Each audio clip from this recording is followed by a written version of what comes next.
What is going on, everybody? Happy Friday. I hope you all had a fantastic week. Today we have another playoff episode of the Ask Me Anything series. The second round of the playoffs is underway, and we've already had some pretty incredible games, so there's a lot of fun things to talk about in this episode. You guys asked a ton of great questions, as usual. Of course, I want to give a huge thank you to every single one of you who took the time to come up with a question and leave it on the community tab post. Even the ones that aren't featured in this video, just know I read every single one, and I appreciate all of them. So let's get right into things. This first question comes from Hatcher Kane, who says, I'm more confident in the thought of a Tampa three-peat after their last 3 games. What are your thoughts? They look unstoppable at the moment, and they won another game after you commented this. They won last night against Florida, going up 2-0 in the series. They scored the go-ahead goal with 0.9 seconds left in the third period. That had to be pretty deflating for Florida. I'm not quite sure if this series is going to last more than like 5 games. Florida's in really tough right now after losing the first 2 games at home, and I'm definitely in the same boat as you after watching what they've done recently. Games 6, 7 against Toronto, now games 1 and 2 against Florida. I do feel a lot more confident in them three-peating than I did heading into the playoffs. I mean, I literally had them losing in the first round to Toronto in my bracket. I feel like the perfect way to describe the Tampa Bay Lightning is that they are just a well-oiled machine. Everybody does their job and they do it well. They have role players step up in big moments. Obviously, Nick Paul with their only 2 goals in game 7 against Toronto. Ross Colton with the game winner last night against Florida. They just have such a deep team. Obviously, the majority of the players on that roster have championship experience from winning the past 2 Stanley Cups. There's a couple of new faces in there, but they mostly still have the same core, and it doesn't hurt that they have Andrei Vasilevsky, who over the past 5 to 7 years has been probably the best goaltender on the planet consistently. I got a text from one of my buddies after last night's game against Florida, and I feel like it sums up Vasilevsky pretty well, and the text was, Vasilevsky may never let another team win a Stanley Cup again. This next question comes from Chipmunk1013, who says, do you think the current way the playoff seeding is decided is good, or do you think the top 8 teams from both conferences should make the playoffs, with the first round matchups being seeds 1 versus 8, 2 versus 7, etc. And also, thank you for the kind words. I really appreciate that. I've always been on board with that format, 1 versus 8, 2 versus 7, like you mentioned. I'm not really sure why they decided to go away from it. Maybe it was just for the sake of change, but I'm a much bigger fan of that format than the one they currently have. Like, for an example, one of the reasons I don't like it is just take the Toronto and Tampa Bay series. Those 2 teams should not be playing against each other in the first round. Obviously, it makes for great television and it makes for a very entertaining first round, but really that should be a matchup later on in the playoffs. However, I don't see the NHL going back to the 1 versus 8 format anytime soon because, I mean, this wildcard format that they're currently using, I don't even think it's been around for like a decade at this point still. Next up, we have a question from Sam Bourne, who says, do the Penguins rebuild after that series, or do they try to keep building a contender despite their situation? I've given my thoughts on this topic a little bit in the past, but I'll do it again here. I feel like as long as Sidney Crosby is on the roster and he's still one of the best players on the planet, which he was this season, he's probably going to be again next season, I feel like you at least owe it to him to try and compete. I really cannot see Pittsburgh going through a full-fledged rebuild while Sidney Crosby is going into his later 30s. It's going to be interesting to see what happens with the likes of Malkin, Rust, and Letang. Apparently the negotiations with Malkin and Letang aren't going the greatest, so obviously whatever happens with them will probably affect the direction the Pittsburgh Penguins decide to go in, but even if those guys leave, I still expect the Penguins to try and fill those holes and put a roster around Crosby that can still at the very least be a playoff contender. The next comment we have comes from Freshie, who says, after Toronto lost another series once again, what are your thoughts on the team? What changes must be made, or should they try again with the same roster? And thank you for the kind words. When the Leafs lost in the first round to Montreal last year, they blew that 3-1 series lead. I had a completely different opinion about the team than I have right now. I thought after that loss to Montreal, something big had to change, whether that was Kyle Dubas being out, one of the core 5 players being moved, because that was bad. That was a pure choke job. They should have easily won that series. Even without John Tavares, they were still up 3-1, and they just couldn't close it out. And that was like a mental barrier. It just seemed like Toronto would never be able to get over with that core. However, now I feel completely different after watching that first round matchup against Tampa Bay. I don't think that series by Toronto is anything to be ashamed of. Sure, the result was the same. They lost, but it was to the back-to-back defending Stanley Cup champions, and they lost in Game 7 by 1 goal. In Game 6 overtime, they were 1 shot away from advancing, and now look what Tampa Bay's doing to Florida. They're up 2-0, took both games on Florida's home ice. I think Toronto would have beaten Florida if they had gotten past Tampa Bay. I had them making the Stanley Cup Finals this year. It's just really unfortunate that they had to play the Bolts in the first round. So obviously there's going to be some things that have to change. You have to find a goaltender if Jack Campbell isn't coming back. Maybe tweak some stuff on the roster here and there, but I'm not in the same position I was last year, like I said, where I think they should make a massive massive change, because I do believe that this core can get it done. Even though they lost again this year, I feel like they showed a lot of improvement, and even members of the Tampa Bay Lightning themselves said that that was one of the toughest series that they've ever been a part of, one of the closest series they've ever been a part of. Moving on to the next question, this one comes from William. Haven't talked about the Red Wings in a while, obviously because they aren't relevant right now with being the playoffs, but figured I'd throw one in there with all the rumors surrounding the Red Wings and who they could acquire, Forsberg, Scheifele, etc., and combine that with the young talent such as Zadina, Seider, Hronek, Cholowski, and Raymond.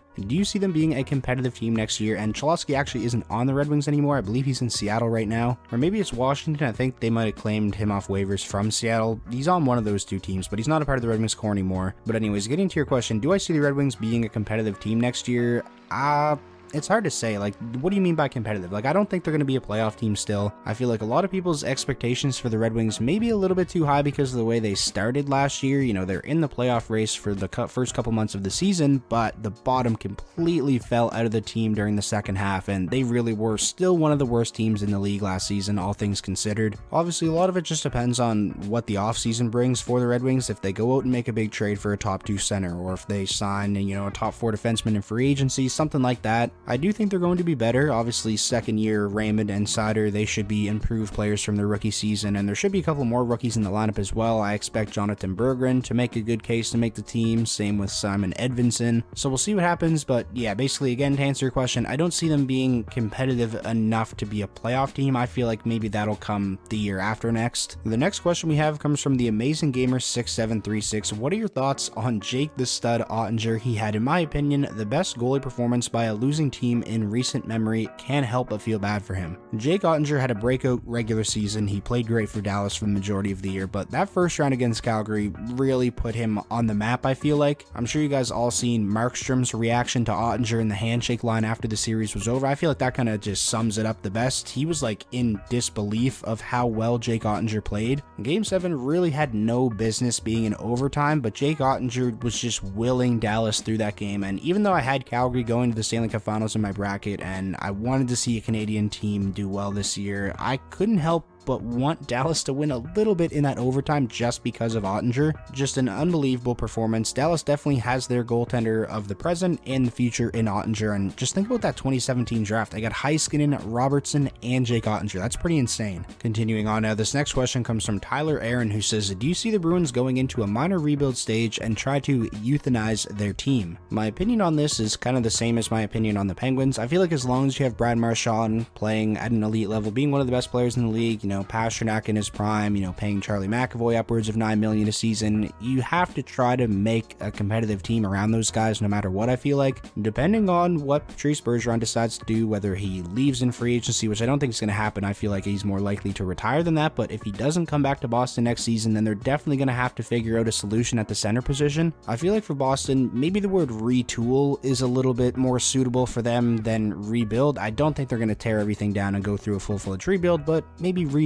change up a couple things here and there, and like you said, try to euthanize the team a little bit. The next question we have comes from Gibby. I think that's how you say that. Do you think a play-in round like what the NBA is doing would be a good idea for the NHL to adopt? Now, I have kind of probably an unpopular opinion on this from what most people have. I would absolutely love this if they went back to the 1 vs 8 format and had a play-in tournament for seeds 7 through 10. I just feel like it makes things more exciting for the teams that are on the outside looking in of the playoff picture. I feel like this would definitely make for some more exciting hockey in the last couple months of the season. Like, the Western Conference this year was fun right down to the wire, but the Eastern Conference, like, the playoff picture was settled for months. Like 2 months into the season, we knew every playoff team in the Eastern Conference. We just didn't know what the seeding would be. A play-in tournament would definitely make things a lot more interesting. It would generate more revenue for the NHL as well, because there would be more games. You'd have that mini play-in tournament in between the end of the regular season and the beginning of the actual playoffs. I know a lot of old school hockey fans probably wouldn't like it, but me personally, I think it's something that the NHL should at least try, because I feel like it could be a pretty big hit. I mean, it's worked out really well for the NBA. And now for the final question of today's episode, this comes from GZ Hockey. Right now it's 2-0 in the Calgary game, 51 seconds into the game. Is this going to be a close series, or do you think the Flames will run away with it? Well,